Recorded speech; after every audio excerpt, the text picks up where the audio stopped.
हरिः ओम्। नित्यागतानन्त नित्यानन्दिनी जनरञ्जिनी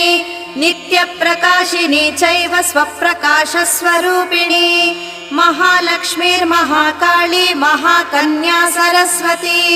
भोगवैभवसन्धात्री भक्तानुग्रहकारिणी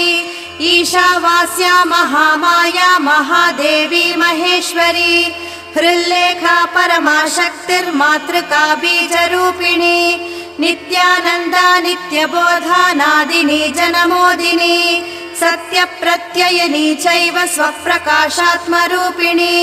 त्रिपुरा भैरवी विद्या हंसा वागीश्वरी शिवा वाग्देवी च महारात्री कालरात्रिस्त्रिलोचना भद्रकाली कराळी च महाकाली तिलोत्तमा काली कराळ